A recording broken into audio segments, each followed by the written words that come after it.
soit par défaut, ou sinon nous on va pouvoir lui rajouter à la main le lot que l'on veut.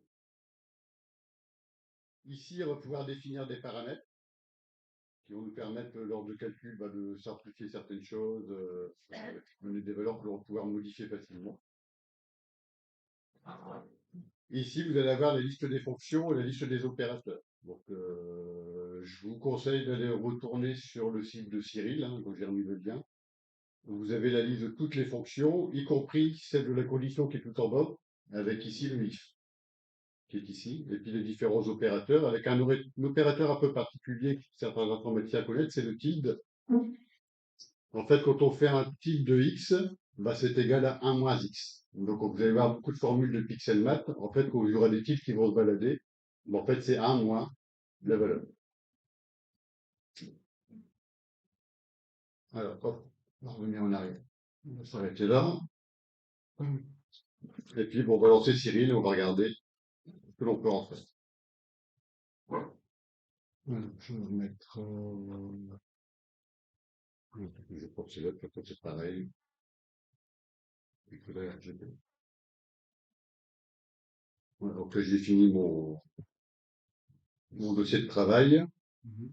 Donc, Pixelmath est ici tout en bas. Donc, si par exemple, je vais chercher, là ici, comme ici c'est coché, on n'aura que le canal ici qui est visible. Donc, par exemple, je peux chercher la couche verte. Et je vais chercher mes images dans un premier temps.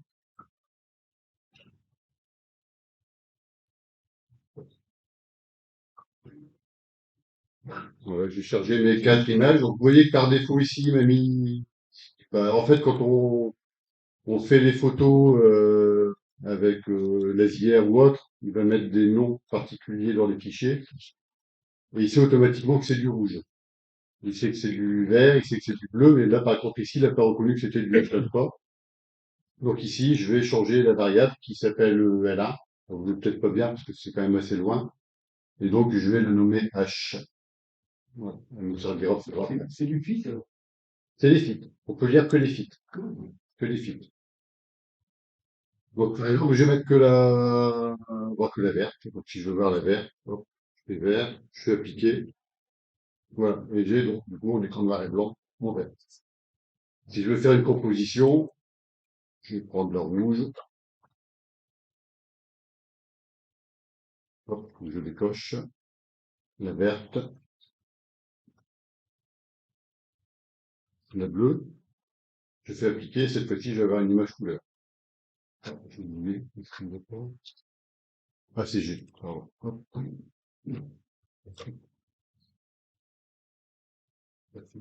Voilà. Donc, cette fois-ci, j'ai bien mon rouge, mon vert, mon bleu et la colorisation qui est ici. Donc, c'est des photos juste empilées. Je précise aussi parce que vous allez voir qu'il y a beaucoup de défauts, des choses comme ça, mais bon. Ça permet de montrer des exemples. Alors, on va revenir juste pour voir un petit peu les paramètres, ainsi de suite. On va mettre que la verte. Elles sont empilées, mais oui, elles sont calées. Oui. Oui, elles sont calées. Les Oui. trois couches, elles sont. Les 3 couches, elles sont. C'est Ouais. pas automatique? Non? Les trois couches, là. Non, il faut le faire à part. Là, elles sont pas calées. Là, elles sont recalées. Les 3 Ah, couches oui, d'accord. sont, Jamais. sont alignées. D'accord. Elles sont alignées. Donc voilà. Ici, on a la couche G. Par exemple, je peux faire G multiplié par 2. Je fais entrer. Et voilà ce que ça me donne. Ça va tout augmenter. En fait, chaque pixel, ici, si vous regardez en bas, on est entre 0 et 65 535. En fait, dans Cyril, avec ce pixel math, il va tout ramener entre 0 et 1. Et donc, multiplié par 2, ça veut dire que toutes les valeurs qui vont être entre 0 et 0,5, ils vont arriver à 1. Et tous ceux qui sont au-dessus de 0,5, elles vont dépasser le 1. Donc, elles vont être saturées. Donc, c'est ce que l'on voit ici. Et toutes les zones ici sont saturées. Dans l'histogramme, on est carrément passé de l'autre côté. Donc, même chose, si je veux par exemple ajouter la couche verte et la couche rouge, par exemple, je me comme ça, je peux faire une simple opération, G plus R, j'applique, Voilà ce que ça donne. Alors, c'est parce que là, du coup, on voit peut-être pas trop la différence. Mais le fait d'ajouter comme ça deux couches, ben on a un souci, on vient justement saturer. Parce qu'on va avoir les pixels qui vont être au-dessus de peut-être 0,3, puis là qui va être à 0,8, donc 0,3 plus 0,8, on a 1,1, hop, on est passé au-dessus du 1.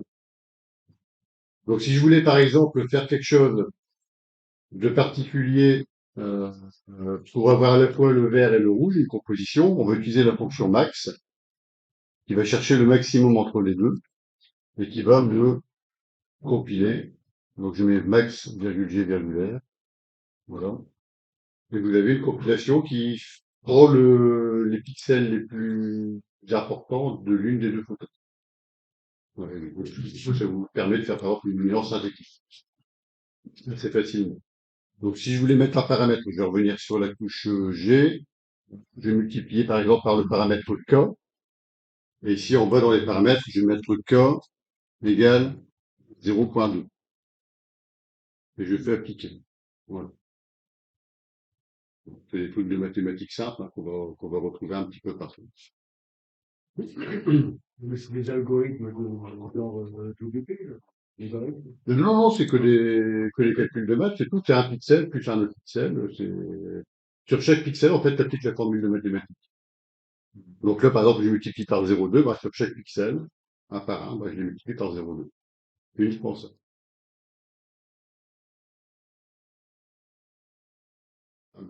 Je vous montre un petit peu quelques petites briques, et maintenant, on va voir vraiment les applications de ce que l'on peut. Là, ton image était affichée là-haut en photo. Non, non, en fait, comme j'ai coché ici, ça peut être soit une image couleur ou une image noir et blanc. En haut à gauche, Là, ici. ici, là. Elle est noir et blanc, là. Ah, c'est marqué. Noir et blanc. Quand tu as RGB, en fait, tu as Oui. rouge, vert, bleu et RGB.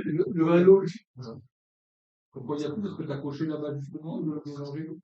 Oui, Ah, voilà, d'accord. mais elle pourrait être couleur. C'est parce que là, j'ai fait sur une image noir et blanc, mais je pourrais tout à l'heure, s'il faut, j'ai recherché une image couleur, ça pourrait être une image couleur. Le calcul de maths, en fait, quand je coche ici, il se fait que sur la première ligne, donc ça peut être soit l'image couleur, soit l'image noir et blanc. Ça n'a pas d'importance. le halo qu'on voit là, c'est un bras, une extension de bras? Non, c'est quand j'avais fait les photos à l'époque, j'ai eu un peu de buée qui s'est fait au fur et à mesure de la nuit et voilà. Bon, ça, vous n'arrêtez pas au détail des photos qui peuvent ne pas être forcément toujours belles, on va dire. Mais après, quand je passe on va dire, quand on passe après Stogging, tout ça, tous ces trucs-là, on arrive à les corriger, à les enlever. Mais c'est, moi, pour vous montrer qu'à partir de l'image brute, ce qu'on peut faire. Alors, on va reprendre le diaporama. Voilà. Donc, on va faire comme premier exemple, en fait, on va ajouter une couche H-alpha dans une galaxie. Donc voilà, on a notre composition RVB qui va être ici.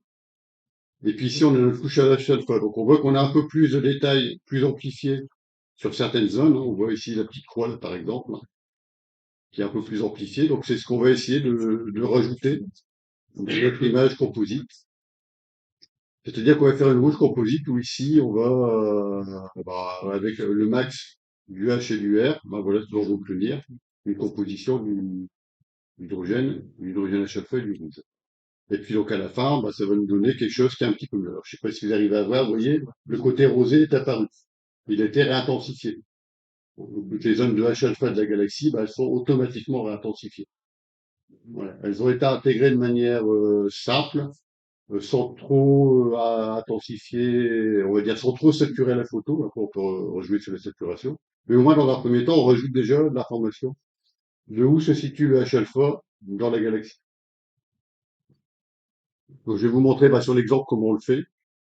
Donc, la première chose que je vais faire, c'est créer cette couche particulière qui va être la composite entre l'hydrogène et H-alpha. Donc, c'est ce que je vous ai dit tout à l'heure. Je vais utiliser la fonction max et je vais prendre le maximum entre le H-alpha et le R. Donc, j'applique. Je vais l'enregistrer. Voilà. Et puis, je vais marquer composite HR. Je l'enregistre. Je vais me la rajouter dans mes photos. Voilà, la composite HR. Donc là, je vais fermer. Ce que je vais faire, c'est simplement le compositage classique. La composition RGB. Alors, je vais zoomer comme ça, au moins on verra sur la zone. Alors, si je fais... Alors, je vais vous remettre la RGB classique. Donc voilà, là, vous avez la RGB classique. D'accord? Maintenant, je vais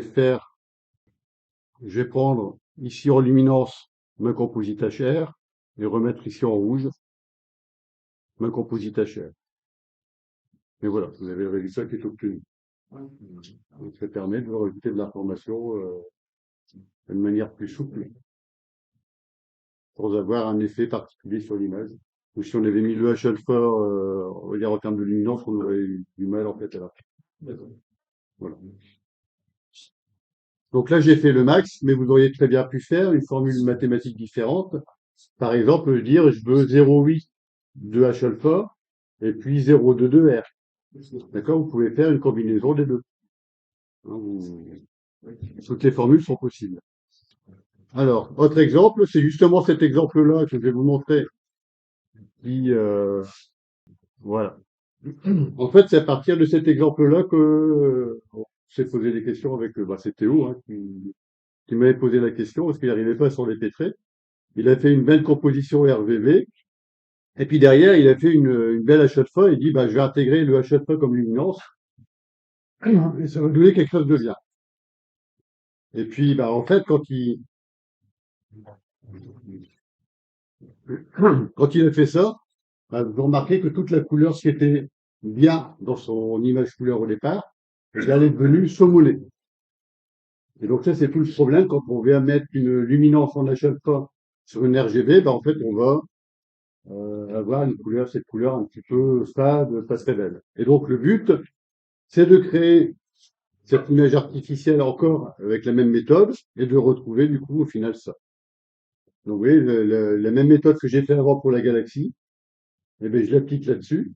Je crée ma couche composite H-alpha R avec le maximum et je l'intègre en HR, HRRGB et ça me redonne à la fois le détail que l'on peut voir de mon H-alpha et puis toute la colorisation qu'on en avait au départ. Donc ça permet de récupérer ça. Alors maintenant, on va voir les compositions HO. Et là, vous allez voir qu'on va avoir différents types de formules qu'on va pouvoir mettre. Une HO classique, et puis ici une HO, on va mettre des paramètres et qu'on va pouvoir faire jouer. Et puis donc, en faisant jouer, on peut même avoir différentes colorisations. Donc là, HO sur les dentelles. Voilà. Donc, c'est le mat. Je vais enlever toutes mes anciennes photos qui ne me servent pas. Je vais ajouter mon oxygène et mon H-alpha. Voilà. Donc, vous voyez, ici, elle l'a mis automatiquement, il a mis un nom, O3 et H-alpha. Alors, pour plus de facilité, je vais virer le A. Voilà. Donc, on peut vraiment donner le nom qu'on veut aux variables. Et puis, on va appliquer. Alors, si je fais la HO classique, voilà, H, O, on applique. Voilà. Donc, voilà ce que ça donne. Et maintenant, on va aller appliquer une formule particulière pour notre couche verte, qui va être une composition du O et du H. Alors, je vais reprendre la formule, ça ira plus vite. Et celle-ci. Voilà. Voilà. Donc, on a le paramètre K fois l'oxygène plus, alors le type de K, c'est 1 moins K fois le H. Il faut toujours penser que quand on met des paramètres comme ça, il faut que la sonde fasse 1, pour pas que les pixels en dépassent les 1. Sinon, on va saturer automatiquement les zones. Donc, si on met K égale 1, vous allez voir, ça fait aucune différence. On reste sur la même chose. Et puis, par contre, dès qu'on va commencer à bouger, je vais mettre K égale 0,9. Vous voyez, la couleur, elle vient juste de changer un petit peu. On va intensifier, on va bouger. Donc après, c'est au goût de chacun. Vous voyez, là, on a une couleur un peu plus orangée. Et puis, on va changer. Voilà. Il y a une qui prend le dessus sur l'autre. Voilà. Il y en a une qui va prendre le dessus sur l'autre. Et puis si on, par exemple, on met 0,2, donc j'ai vu des trucs comme ça sur Internet où, en fait, si vous vous rappelez, quand on cligne la chaud, les étoiles, elles sont blanches, généralement. Ou elles ont la couleur de la nébuleuse. Et bien, en faisant ça, on va pouvoir, par exemple, récupérer des couleurs d'étoiles bleues ou jaunes. Et donc, on peut faire des masques qui vont uniquement garder sur ces photos-là les étoiles bleues et jaunes. Et du coup, quand on va réintégrer la HO plus ces étoiles bleues et jaunes, bah, ça va redonner un rendu un peu plus réaliste, on va dire, hein. Ça reste une fausse composition. Donc voilà, donc on peut vraiment arriver à faire ce que l'on veut. C'est de la cuisine, en effet, et ça dépend vraiment des goûts de chacun. Alors, on va voir sur la SHO ce que ça va donner. Tu veux faire les couleurs de bol. Ouais. La SHO, on va voir, hein, les couleurs classiques. Vous allez voir qu'il y a des choses qui sont révolutionnaires. Alors, la SHO. Enfin, quand j'ai montré ça au club, ça a épaté pas mal de monde. Parce qu'avec des formules de mathématiques, on arrive à faire tout ce qu'on passe un temps fou des fois pour faire dans GIMP. Alors, on va voir là. Je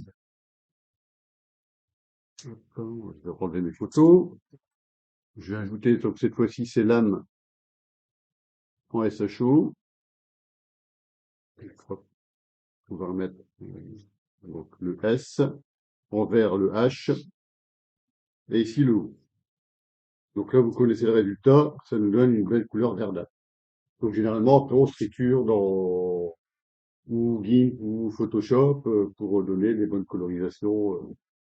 Par exemple, si j'applique cette formule-là, qui est ici, avec des coefficients qui vont mélanger pour le rouge le soufre, l'hydrogène, pour le vert l'hydrogène, l'oxygène, le soufre, l'oxygène et le H-alpha, bah, vous allez voir ce que ça va donner. On va voir cette image-là. Donc c'est là où je dis il y a un petit côté magique, c'est que bah, les choses qu'on fait de manière plus compliquée, vous mettez vos petites formules de côté. Je vous donnerai à la fin mes sources. C'est pas moi qui ai inventé ces formules-là, hein. J'ai regardé beaucoup de vidéos sur Internet. Et il y en a des fans. Et donc voilà, on fait appliquer. Et voici ce que l'on a. Donc on retrouve tout de suite des couleurs qui sont intéressantes. Tout à l'heure, attends, tu as parlé vert. Bah, c'est vert parce que quand tu fais la palette Hubble, que tu fais en fait, le soufre et l'hydrogène Ouais. sont dans le rouge tous les deux. Mais l'inconvénient, c'est que tu dis que l'hydrogène, c'est du vert. Tu dis le soufre, c'est du rouge, l'hydrogène, c'est du vert. Et donc, du coup, ta couleur, comme il y a beaucoup de renseignements en hydrogène, bah, en fait, c'est le vert qui prend le dessus. Donc, tu as toujours une couleur verdâtre. Et donc, le but, c'est après, souvent, c'est d'arriver à avoir des couleurs cuivrées et de retrouver du bleu dans certaines zones ou autres. Donc là, c'est ce que l'on voit un petit peu. C'est parce que là, si je reviens ici, je vais peut-être mettre en auto-ajustement pour peut-être ratensifier un petit peu. Là, on retrouve des zones bleues, des zones un petit peu cuivrées, un petit peu orangées. Bon, après, il faut encore jouer, hein, mais déjà, dans un premier jet, on a déjà des choses qui sont sympathiques. Voilà. Ici, j'ai trouvé une autre formule. Alors, je sais pas si vous suivez des fois. Sur Internet, il y a quelqu'un qui s'appelle Quiz Lazy Geek, qui fait pas mal de vidéos sur l'astrophotographie et qui parle un anglais très très compréhensible. Hein, parce que des fois, c'est pas toujours évident de s'accrocher. Mais avec lui, tout est vraiment très clair et bien expliqué. Et donc lui, il a appliqué par exemple cette formule-là, qui est beaucoup plus complexe. Voilà. Et vous allez voir, donc le résultat, ça va être ça. Voilà. Et du coup, on a une autre colorisation qui peut apparaître. Après, c'est au goût de chacun, hein, et on peut jouer différemment à différentes choses. Maintenant, ce qu'on va voir, c'est améliorer la dynamique d'une image. Ça, on peut le faire aussi. Donc, par la fonction qui est ici, on va faire h à la puissance, en fait, 1 moins h. Donc, ce que ça va faire, c'est que tous les pixels qui vont être faibles vont être faiblement augmentés. Tous les pixels qui vont avoir du signal vont être beaucoup plus augmentés. Voilà, exactement. Et donc, on va voir, là, on voit l'impact, hein. Vous voyez sur les deux photos. Cœur des galaxies. Voilà. Je vais pas vous le faire en live, ça n'a pas d'intérêt. Mais voilà le résultat que l'on a au final. Tout de suite, on augmente du détail. Je vais vous le faire quand même, parce que sur votre écran, vous verrez. Du coup, Ouais. On va faire que la couche H. Voilà. Donc, je vais vous mettre que le H Le H. et je vais remettre en linéaire. Voilà. Bon, ça, c'est le H de départ. D'accord?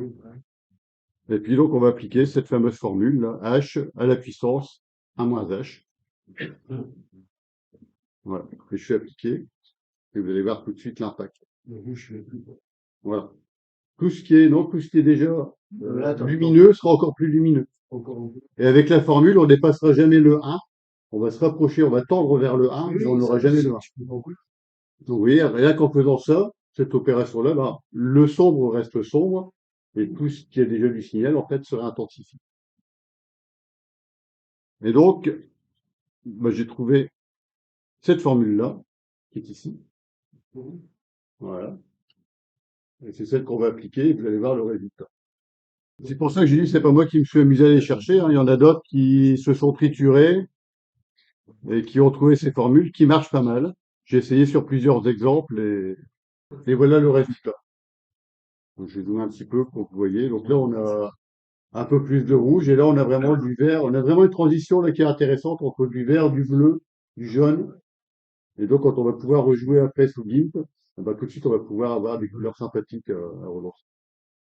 On voit les détails ici là, qui sont assez sympas. Voilà. Alors, vous voyez tout de suite, là, on voit bien qu'il y a un dégradé de couleurs. Là, on arrive à un liseré qui est un peu orangé, jaune. Donc, il y a du potentiel derrière. Il y a des choses qui sont sympas à faire.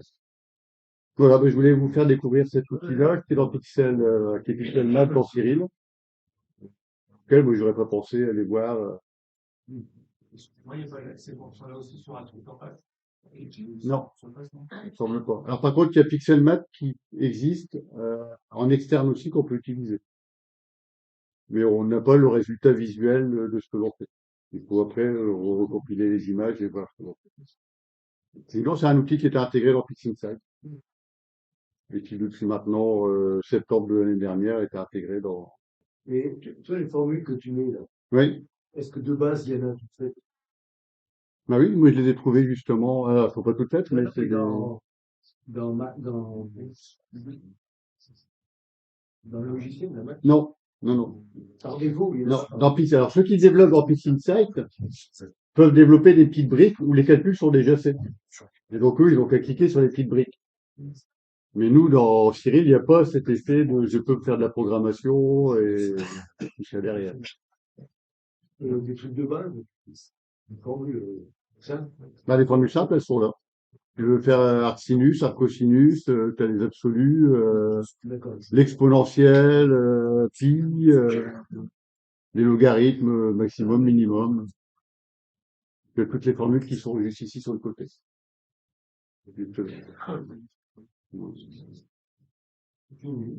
Donc là, je vous ai mis aussi une petite biblio avec tous les sites que j'ai scrutés, où j'ai trouvé les informations. Voilà.